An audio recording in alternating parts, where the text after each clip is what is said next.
Commentator is James Coy.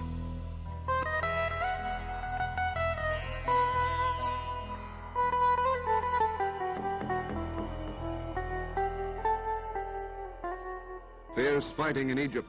British and Nazi armies battle furiously before the gates to the Near East, the vitally strategic land of the pyramids.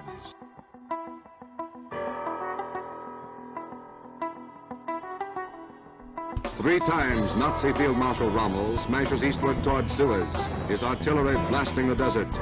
Twice the British counterdrive to the west. Mastery of the air is won first by the Axis, then by the British. And mastery of the shell-torn sands of Libya seesaws back and forth.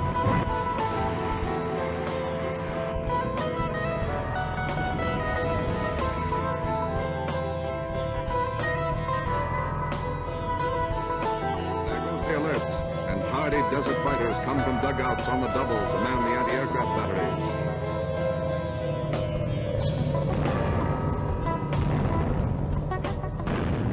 There's a hit, and down to earth comes a Nazi bomber, one of hundreds knocked out of the sky.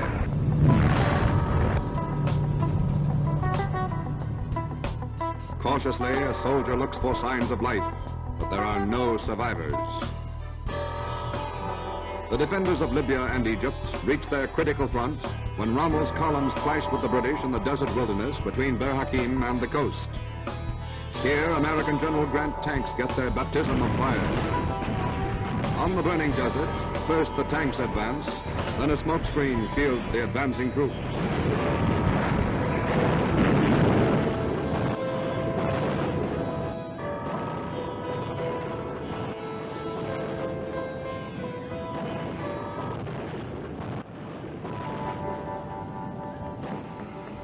The RAF, reinforced by American airmen, roars into the battle to blast the enemy supply lines.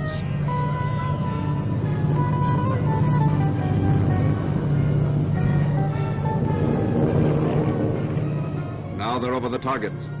A German supply base and unprotected. A bombardier's dream. Here go the eggs. Then follows the flowery pattern of destruction in the hot sands below.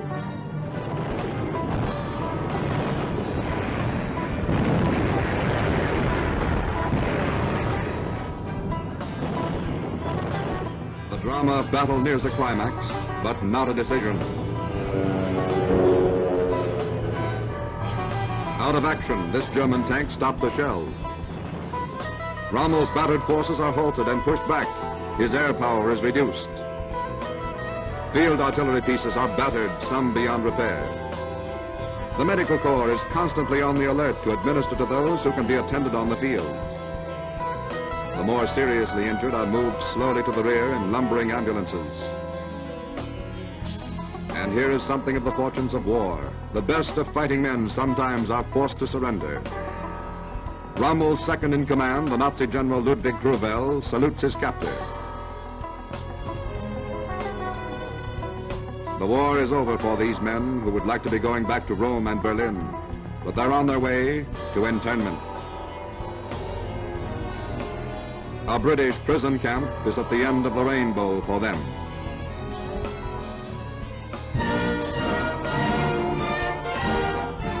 Now the battle for Egypt shifts to the sea. Britain desperately needs supplies and reinforcements for her valiant Eighth Army. A convoy from Gibraltar approaches the hot spot of the Mediterranean, the narrow straits between Tunis and Sicily. German and Italian dive bombers and torpedo planes begin the attack, and there's a close one. A continuous curtain of fire must be maintained to save this British convoy.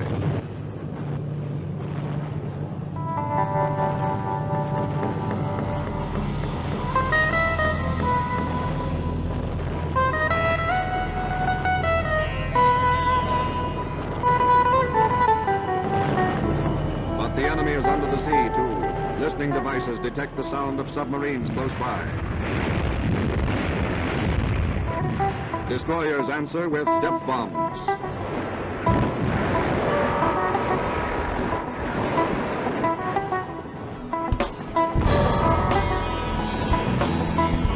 Another wave of enemy planes roars into attack, dropping bomb after bomb, and all dangerously close.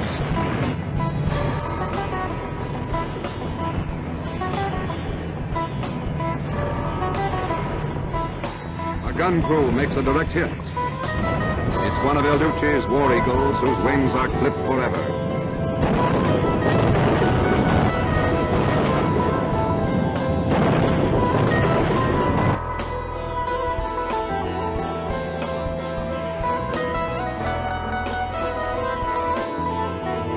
And here's one of the most astounding scenes ever taken under fire.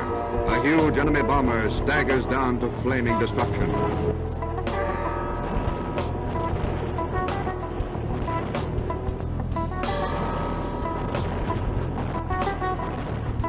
Dusk approaches, and destroyers begin to lay down a smoke screen as reconnaissance planes report naval units moving into attack.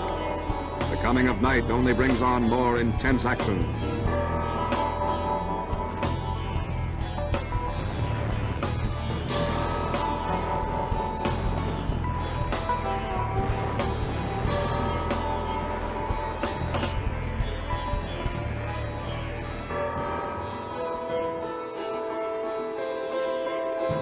Another dawn comes to the flaming desert. Tobruk has fallen. The RAF is desperately pounding Rommel's supply lines to halt his advance, and they stop him at Mersa Matruh.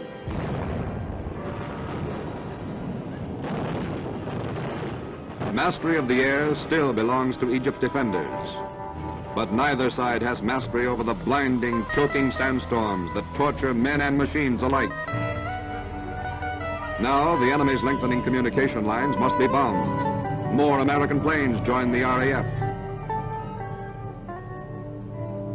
A sudden and dramatic change in command brings General Sir Claude Auchinleck to rally the battered Eighth Army and halt Rommel at the very gates of Egypt.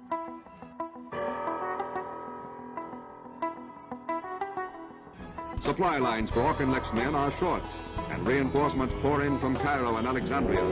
There is a constant rumble of heavy trucks all through the back areas.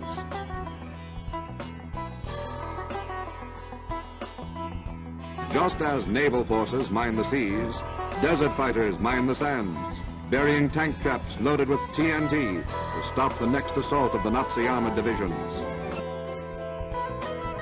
Gun emplacements are set up to hang a curtain of steel in the sky if dive bombers attempt an attack. A fearless cameraman pictures the shelling of a supply train in the thick of the fighting. Tanks and trucks get through the shell fire to provide desperately needed reinforcements. Nazi artillery, firing blindly, harasses Auchinleck's men and machines constantly. Here goes an American plane to join a squadron with orders to disrupt the thinning lines of enemy communications.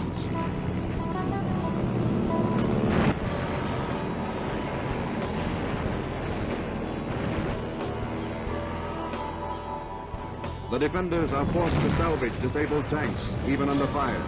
They have lost far too many in the retreat from Tobruk to wait for another convoy to bring more. This one's too close for comfort.